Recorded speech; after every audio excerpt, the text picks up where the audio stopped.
नमस्कार, मैं हूं आपके साथ धीरेन्द्र अवस्थी। आप देख रहे हैं आपके मुद्दे। आप न्यूज स्टेट मध्य प्रदेश छत्तीसगढ़ पर आज तमाम सारे मुद्दों को लेकर बातचीत करेंगे और 2023 में छत्तीसगढ़ विधानसभा चुनाव होने हैं। ऐसे में अभी से सभी पार्टियों ने एड़ी चोटी का दम लगा दिया है। बीजेपी लगातार बैठकें कर रही है, तो इस बीच बीजेपी सह प्रभारी नितिन नवीन ने यह ऐलान कर दिया है कि छत्तीसगढ़ बीजेपी पीएम मोदी के चेहरे पर चुनाव लड़ेगी।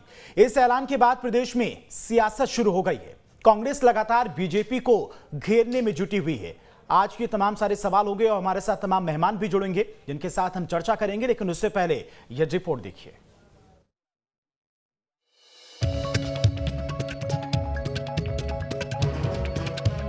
साल 2003 से लेकर 2018 तक छत्तीसगढ़ में राज करने वाली बीजेपी 2023 में किसके चेहरे पर चुनाव लड़ेगी, ये तय हो गया है। दरअसल बीजेपी प्रभारी डी पुरेंदेश्वरी और सह प्रभारी नितिन नवीन ने एक सुर में ये कह दिया है कि साल 2023 में बीजेपी का चेहरा प्रधानमंत्री नरेंद्र मोदी का होगा। प्रभारियों के इस बयान के बाद छत्तीसगढ़ के उन नेताओं के पैरों के नीचे से जमीन खिसक गई है जो कहीं ना कहीं अपने आप को बीजेपी का चेहरा मान चुके थे। भाजपा का चेहरा नरेंद्र मोदी और कमल का निशान है और उससे भारतीय जनता पार्टी छत्तीसगढ़ में परिवर्तन लाएगी। वहीं कांग्रेस का कहना है कि 15 साल के शासन के बाद छत्तीसगढ़ बीजेपी की ऐसी दुर्गति हो गई है कि भूपेश बघेल का मुकाबला करने के लिए इनके पास कोई चेहरा ही नहीं बचा। छत्तीसगढ़ की कांग्रेस सरकार की योजनाओं के सामने भारतीय जनता पार्टी के छत्तीसगढ़ के सारे नेता बौने साबित हो गए हैं। आज इस चीज को नितिन नवीन ने भी स्वीकार कर लिया है और इसीलिए उनको यह बयान देने को मजबूर होना पड़े कि 2023 के चुनाव में छत्तीसगढ़ में प्रधानमंत्री नरेंद्र मोदी का चेहरा सामने करके लड़ेंगे। वहीं बीजेपी प्रदेश अध्यक्ष विष्णुदेव साय का कहना है कि हमारी प्राथमिकता 2023 का चुनाव जीतना है। कांग्रेस की कमियों को उजागर करना है, न कि चेहरे की। चेहरा तो बाद में तय होता है। पहले तो हम लोग को यहाँ पर चुनाव जीतना है, सरकार बनानी है, उसके बाद केंद्र का काम है चेहरा तय करना। पूर्व सीएम रमन सिंह का भी यही कहना है कि बीजेपी कभी भी चेहरे पर चुनाव नहीं लड़ती, हमेशा चुनाव जीतने के 1 घंटे के भीतर चेहरा तय करती है। आज तक भारतीय जनता पार्टी 3 चुनाव हम लोग जीते हैं, मगर कहीं किसी को चेहरा बना के चुनाव नहीं जीतते हैं। हिंदुस्तान में अन्य राज्यों में भी चुनाव होता है, उत्तर प्रदेश को छोड़ दें तो कोई चेहरा बना के नहीं होते। चुनाव होने के बाद विधायक दल की बैठक होती है और 1 घंटे में चेहरे तय हो जाते हैं। 2023 में विधानसभा चुनाव के लिए रणनीति तैयार होने लगी है और इस बीच बीजेपी प्रभारियों के बयान ने ये साफ कर दिया है कि 2023 में प्रधानमंत्री मोदी के चेहरे पर चुनाव लड़ा जाएगा। देखना होगा विधानसभा चुनाव में बीजेपी का ये हथकंडा क्या रंग लाता है। रायपुर से अंकुश शर्मा के साथ टीम न्यूज स्टेट। तो आपके मुद्दे में इसी टॉपिक पर आज चर्चा होगी। हमारे साथ तमाम मेहमान भी जुड़ गए हैं। आवेश तिवारी जी वरिष्ठ पत्रकार हैं, वो हमारे साथ चर्चा में जुड़े हैं। आवेश जी, आपका बहुत बहुत स्वागत है। राजीव चक्रवर्ती प्रवक्ता बीजेपी के हैं। राजीव जी, आपका भी बहुत बहुत स्वागत है। इसके अलावा अनिल सिंह चौहान कांग्रेस के नेता हैं, वो हमारे साथ चर्चा में जुड़े हैं। सबसे पहला सवाल राजीव चक्रवर्ती जी आपसे है, क्योंकि 1 साल का समय विधानसभा के चुनाव में रह गया है और इस समय अगर बात की जाए तो बयानबाजी भी काफी तेज हो गई है चुनाव को लेकर। एक तरफ मुख्यमंत्री भूपेश बघेल का चेहरा होगा, उनके कार्यकाल में जो तमाम बड़ी योजनाएं चलाई गई, उन योजनाओं को जिस तरह से जनता के बीच में जाकर वो फीडबैक ले रही हैं और अच्छा फीडबैक भी उन्हें मिल रहा है। तो एक तरफ भूपेश बघेल का चेहरा होगा, लेकिन बीजेपी का चेहरा कौन होगा, इसको लेकर तमाम तरह के सवाल उठ रहे हैं। देखिए, ये चेहरा होगा या चेहरा नहीं होगा, ये मीडिया जगत का प्रश्न है, लेकिन आम आदमी का प्रश्न नहीं है, वोटर का प्रश्न नहीं है। अभी हम बूथ विस्तारक योजना को लेकर जा रहे हैं, हमारे 15 साल के सुशासन को लेकर और कांग्रेस पार्टी के ये जो 40 महीने के कुशासन को लेकर। तो हमको तो जनता के ही बीच में भूपेश बघेल जी हेलीकॉप्टर में जा रहे हैं और सरकारी तंबू में बैठकर जो लोग आ रहे हैं, हितग्राही आ रहे हैं, उनसे बात कर रहे हैं। और हम जो लोगों के बीच में जा रहे हैं, हमको बहुत अच्छा फीडबैक मिल रहा है। इस 40 महीने के कुशासन से लोग अजीज आ चुके हैं। और देखिए, 2003 में भी कोई चेहरा नहीं था, या इसके पहले भी कुछ विधायक दल के लोग तय करते हैं। आप अगर उत्तर प्रदेश में देख लेंगे पहले समय में तो कोई चेहरा नहीं था, योगी जी को विधायक दल के लोगों ने चुना। 2003 में रमन सिंह जी मुख्यमंत्री थे, नेता प्रतिपक्ष नंद कुमार साय जी थे, विधायक दल ने रमन सिंह जी को मुख्यमंत्री बनाया और उनके बाद में भी जो चुनाव है विधायक दल ने चुना। तो ये जो प्रश्न है ये एक लेकिन जब विधानसभा के चुनाव में स्टार प्रचारकों की लिस्ट जारी होगी, तमाम नेता चुनाव प्रचार के लिए मैदान में उतरेंगे, तो कोई एक तो चेहरा होना चाहिए ना प्रदेश का, जो प्रदेश का नेतृत्व कर सके। स्ट्रेटेजी नहीं, ये स्ट्रेटेजी हर स्टेट में अलग अलग होती है। आप देखेंगे गोवा में कोई चेहरा नहीं था, उत्तराखंड में कोई चुनाव नहीं था, हम चुनाव जीते। अभी हाल ही का ले लीजिए, उत्तर प्रदेश में चूंकि योगी जी सफल मुख्यमंत्री साबित हुए थे और विधायक दल ने उनका पहले से तय कर लिया था, इसलिए हुआ था। आप छत्तीसगढ़ के भी इतिहास को देखेंगे तो कोई तय नहीं था। तो भाई कार्यकर्ता चुनाव लड़ता है, कमल फूल पर लोग वोट देते हैं, तो इसमें चेहरा ये कांग्रेस पार्टी के लिए होता है, क्योंकि वहां राजतंत्र है, वहां 10 जनपद तय करता है, 10 जनपद चेहरे। यहाँ चेहरा नहीं है। तो भारतीय जनता पार्टी यथा नाम तथा गुण, जन जन की पार्टी है, जनता तय करती है और पार्टी के अंदर भी कार्य तय करते हैं। ये अनिल सिंह जी, बीजेपी को चेहरे की जरूरत नहीं है, प्रधानमंत्री मोदी का चेहरा और उनकी लोकप्रियता ही काफी है राज्य में चुनाव जीतने के लिए।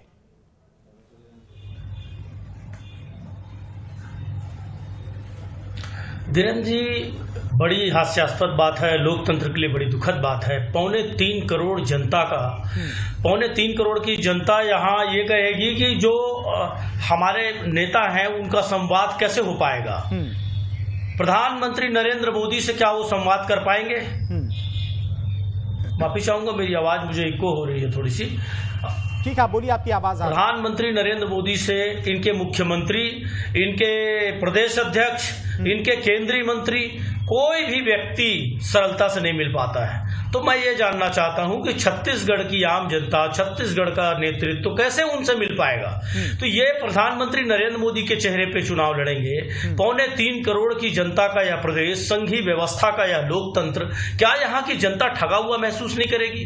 अगर इन्होंने तो बातों बातों में, हमारे साथी प्रवक्ता राजीव चक्रवर्ती ने भी कह दिया कि योगी आदित्यनाथ सफल मुख्यमंत्री थे इसलिए उनको चेहरा बनाया गया, रमन सिंह असफल मुख्यमंत्री है इसलिए उनको चेहरा नहीं बनाया जा रहा है। तो मेरा कहना है उसको स्वीकार कर लीजिए कि वो असफल मुख्यमंत्री है, इसलिए हम किसी और को चेहरा बनाएंगे या हमारे पास चेहरा ही नहीं है। देखिए धीरेन्द्र जी, असली बात यह है कि भारतीय जनता पार्टी के पास 15 सालों की कमीशनखोरी, भ्रष्टाचार और तानाशाही के बाद, भ्रष्टाचार, कमीशनखोरी और तानाशाही के बाद और कांग्रेस के इन 40 महीनों के शासन में जिस तरह से लोकप्रिय निर्णय लिए गए, जिस तरह से मुख्यमंत्री भूपेश बघेल की लोकप्रियता है, जिस तरह से नीतिगत योजनाबद्ध निर्णय लिए गए, किसानों के हित में, सभी वर्गों के हित में, कर्मचारियों के हित में, महिलाओं के हित में, सभी वर्गों के हित में काम हुआ।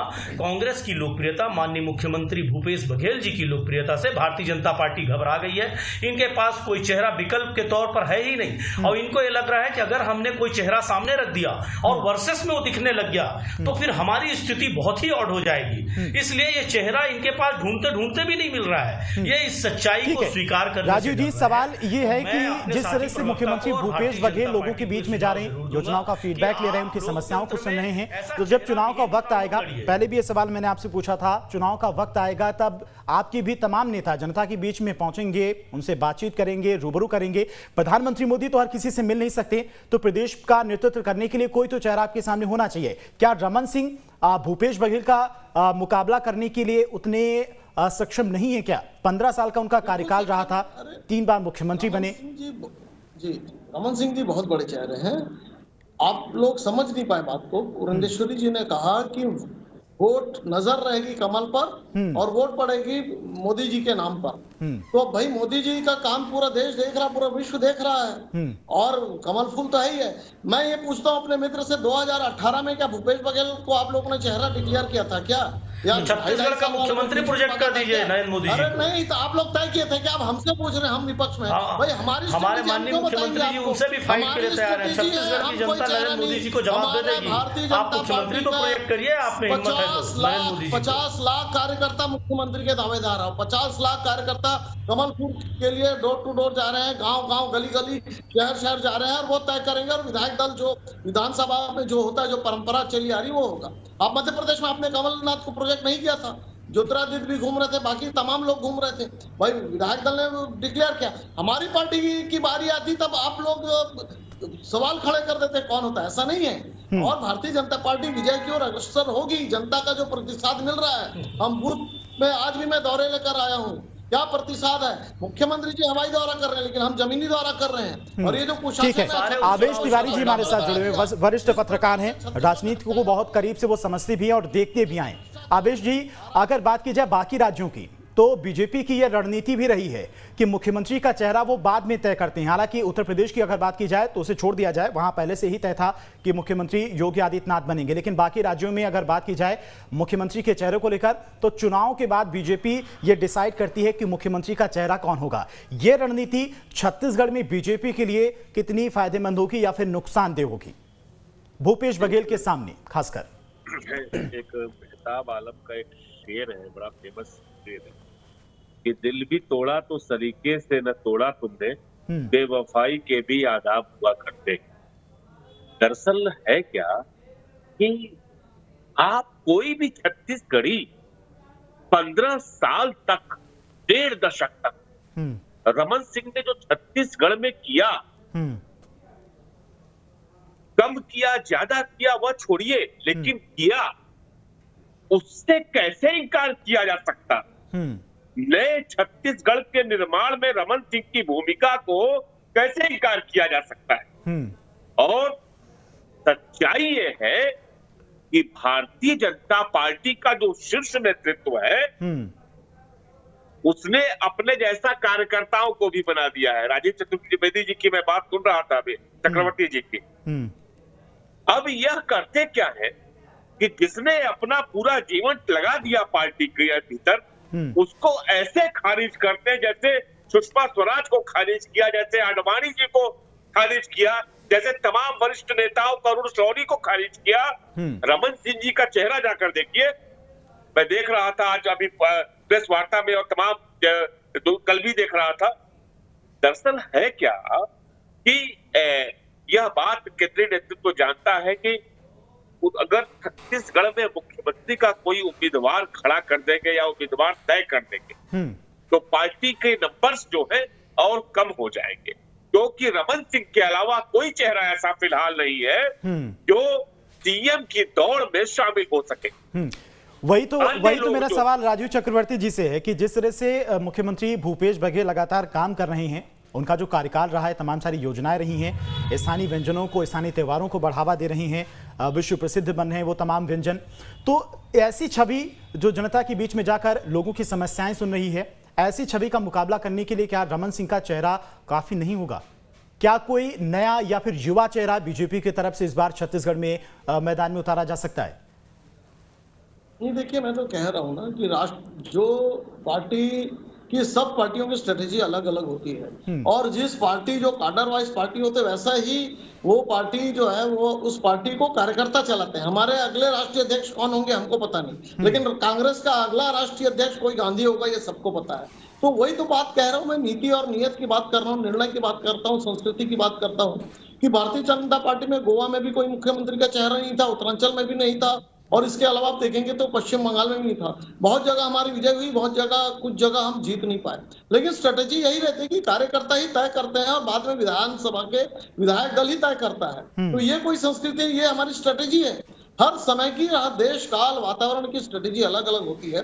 इस बार हमारी स्ट्रेटेजी बन रही है कि कोई चेहरा नहीं होगा, पूरे कार्यकर्ता मिलकर चुनाव को लड़ेंगे और विजयश्री दिखलाएंगे। और आप जो बात कह रहे थे कि भूपेश बघेल जी जा रहे हैं, तो जा रहे हैं वो डायरेक्टर पब्लिक रिलेशन के ऑफिसर जो लोग हैं, जो करोड़ों रुपए खर्च कर रहे हैं, वो भूपेश बघेल जी का चेहरा चमका रहे हैं। पर दरअसल जमीनी हकीकत यह है कि थानेदार एफआईआर दर्ज करवाने के रुपए लेते हैं, फरियादियों को जेल में भेजा जाता है।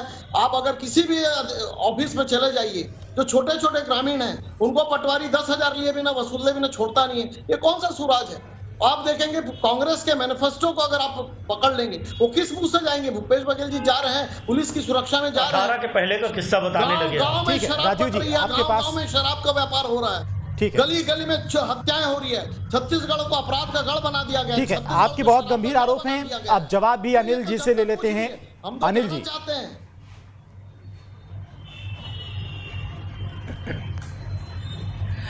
देखिए धीरेन्द्र जी, ये बौखलाहट में कुछ भी बोल रहे हैं। संघीय व्यवस्था में इनके पास कोई चेहरा नहीं है। छत्तीसगढ़ राज्य की जनता अगर एक बड़ा राजनीतिक अनिल जी, चेहरा छोड़ दीजिए, प्रधानमंत्री मोदी का चेहरा उनके लिए काफी है और कई राज्यों में चुनाव जीते। चेहरा यहाँ छत्तीसगढ़ प्रदेश को नहीं दे पा रहा है। मैं दूसरे विषय पे आ रहा हूँ धीरेन्द्र जी। मैं आपको ये बताना चाहता हूँ, ये कह रहे थे कि कांग्रेस में ऐसा निश्चित है वैसा। भारतीय जनता पार्टी में जो मोदी और अमित शाह जो रिमोट उनके रिमोट से चलेगा, वही व्यक्ति राष्ट्रीय अध्यक्ष बनता है, वही व्यक्ति किसी प्रदेश का मुख्यमंत्री बनता है, वही व्यक्ति चाहे वो आडवाणी हो चाहे सुषमा स्वराज हो, जैसा कि माननीय पत्रकार महोदय ने बताया, वो व्यक्ति जो खुद का विवेक लगाया, जो जनता के हित में निर्णय लिया, जो उनके मित्र उद्योगपतियों को नहीं सुना, उस व्यक्ति को किनारे लगा दिया जाता है। और जो व्यक्ति उनके रिमोट से चलता है वही व्यक्ति भारतीय जनता पार्टी में चल पाता है। एक्चुअली भारतीय जनता पार्टी अभी सिर्फ दो लोगों की पार्टी है, अमित शाह जी की और मोदी जी की। और मैं तो ये भी चुनौती दूंगा, कांग्रेस का एक छोटा सा कार्यकर्ता हूं, फिर भी माननीय मुख्यमंत्री जी की तरफ से और कांग्रेस पार्टी की तरफ से ये भी चुनौती दूंगा कि माननीय प्रधानमंत्री नरेंद्र मोदी जी को आप मुख्यमंत्री का चेहरा बना दीजिए और हमारे भूपेश बघेल जी के सामने इस छत्तीसगढ़ प्रदेश में उनकी लोकप्रियता का आकलन कर लीजिए। आपको समझ में बहुत बड़ी चुनौती आपने दी। चेहरा क्यों नहीं है? यहाँ देखिए, छत्तीसगढ़ प्रदेश में पूरे हिंदुस्तान में छत्तीसगढ़ का रोल मॉडल बन गया है। छत्तीसगढ़ पूरे हिंदुस्तान में जो विकास, जो सामाजिक सरोकार से सरकार चल रही है, वो एक रोल मॉडल के रूप में चल रही है। छत्तीसगढ़ का विकास हो रहा है, पूरा देश हतप्रभ है। भारतीय जनता पार्टी बौखला गई है, इनके पास कोई जवाब नहीं है, ये बौखलाहट में कुछ भी बयान दे रहे हैं। तो देखिए, हमारे माननीय मुख्यमंत्री जी की लोकप्रियता के कारण इनको चेहरा नहीं मिल रहा है। मैं फिर से आवेश जी दे रहा हूँ, जिस तरह से पिछले 4 साल के अगर कार्यकाल पर नजर डाली जाए, तमाम सारे जो मुद्दे हैं, जो समस्याएं हैं, वो समस्याएं दूर भी की गई। और जो मुद्दे बीजेपी के लिए थे, चाहे वो गाय का मुद्दा हो, गौमूत्र की खरीदी की अगर बात की जाए, गोबर की खरीदी की बात की जाए, ये तमाम मुद्दे थे जो चुनाव में इस बार मुद्दा बन सकते थे बीजेपी के लिए। लेकिन वो तमाम सारे मुद्दों को एक तरह से अगर कहा जाए तो मुख्यमंत्री भूपेश बघेल की तरफ से खत्म कर दिया गया। राजनीतिक अगर नजरिए से देखें तो इस बार के जो विधानसभा के चुनाव होंगे वो बीजेपी के लिए कितने मुश्किल भरे होंगे? आप मुझसे पूछते हैं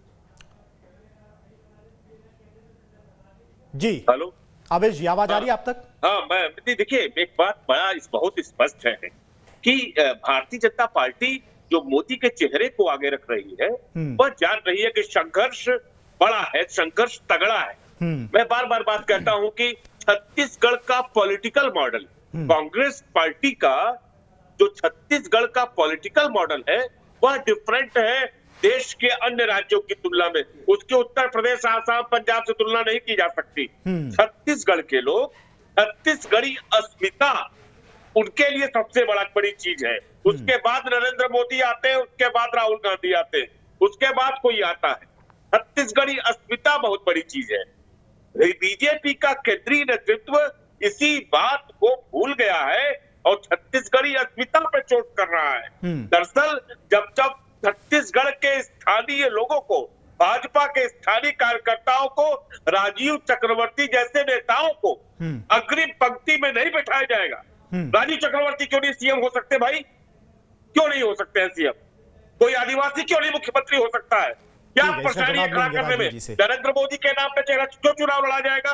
तो यह बात छत्तीसगढ़ी की जनता जो है वह पसंद नहीं करेगी। भूपेश बघेल कांग्रेस पार्टी में एक काम किया ये कि अब भूपेश बघेल को छत्तीसगढ़ी अस्मिता से जोड़ दिया। वह लाख कोशिशों के बावजूद राष्ट्रीय नेता नहीं हुए हैं। अभी वह छत्तीसगढ़ की अस्मिता के प्रतीक, जैसे रमन सिंह प्रतीक थे। लेकिन आवेश जी, यही तो बीजेपी की रणनीति है। जहां लगता है बीजेपी को कि पार्टी कमजोर पड़ रही है, वहां पर प्रधानमंत्री मोदी आते हैं नैया पार लगाने। और इसीलिए केंद्रीय नेतृत्व की तरफ से यह तय किया गया है कि प्रधानमंत्री का चेहरा इस बार के चुनाव में होगा। देखिए, यहाँ पर यह संभव नहीं दिखता। इसलिए नहीं दिखता, मैं आपसे बार बार कह रहा हूँ, यहाँ पे किसान, ग्रामीण, आदिवासी, बस्तर के आदिवासी इलाके में तमाम कोशिशों के बावजूद भाजपा बार बार पराजित होती रही है। तो उनके लिए तो भाई बड़ी सीधी सी बात है, जो जल जंगल जमीन की बात करेगा, जो रमन सिंह, भूपेश बघेल जैसा नेता होगा, वह उसकी सुनेंगे। ठीक है राजीव जी, इस चुनौती का सामना कैसे करेंगे, कम शब्दों में? देखिए, सामना तो हम करेंगे। हम तो उस विषम परिस्थिति में निकले हैं जब हमारे 12 विधायक चले गए थे कांग्रेस पार्टी में, और दिग्गजों ने पूर्वानुमान लगाया था कि भारतीय जनता पार्टी का भविष्य छत्तीसगढ़ में खत्म हो गया है। उसके बावजूद भी उस समय नंद कुमार साय जी, डॉक्टर रमन सिंह जी, रमेश बैस जी के नेतृत्व हम लोगों ने चुनाव जीता था। तो आज तो परिस्थिति उससे थोड़ी सी ठीक है। हमारे लोकसभा में 9 सांसद जीते हैं और आज गांव-गांव में हमारी संगठन काम कर रहा है। ठीक है, आज प्रशासनिक रूप से ऐसा दिखता है, हुआ खड़ा दिखता है, एक मिथक दिखता है कि भूपेश बघेल जी की लोकप्रियता है। और जैसे मेरे मित्र कह रहे थे, आवेश जी कह रहे थे कि स्थानीयवाद की बात कह रहे थे, लेकिन गांव की जन जन जानती है कि भारतीय जनता पार्टी राष्ट्रीयता को लेकर लड़ती है, क्षेत्रीयता को लेकर नहीं बात करती है। अगर क्षेत्रीयता मुद्दा है तो राष्ट्रीयता उसके ऊपर भारी पड़ेगी, क्योंकि हम एक जो दीनदयाल उपाध्याय जी भी आएगी, बेरोजगारी भी आएगी। हाँ बिल्कुल, उसका हम जवाब देंगे। दीनदयाल उपाध्याय जी और श्यामा प्रसाद मुखर्जी जी ने जो बातें की थी, जो कि समाज के अंतिम व्यक्ति तक को और भारत माँ के गौरव गान को हमको विश्व पटल पर रखना है, ये बात गांव-गांव के लोग जानते हैं कि भारतीय जनता पार्टी राष्ट्रवादी लोग हैं, वो राष्ट्र के लिए मर मिटने वाले लोग हैं, और वो चाहते हैं कि अखंड भारत एक होकर हम दुनिया के सामने विश्व गुरु बने। तो हमारी जो रीति नीति है वो निश्चित रूप से वो काम करेगी। और जो प्रदेश में जिस प्रकार से भय, भूख और भ्रष्टाचार का शासन चल रहा है, उसके सामने ये सारी चीजें फेल हो जाएगी और दोबारा भारतीय जनता पार्टी का जो अभी अश्वमेध का घोड़ा चल चुका है और वापस हम सत्ता पर आएंगे। और मैं तो फिर भी कहता हूँ कि सत्ता आए न जाए, हमारा जो मिशन चल रहा है वो मिशन चलता रहेगा। श्यामा प्रसाद मुखर्जी जी का मिशन, दीनदयाल उपाध्याय जी का मिशन, अंत्योदय का मिशन, वो मिशन चलता रहेगा। हम संघर्ष करते रहेंगे। ठीक है, अनिल सिंह जी।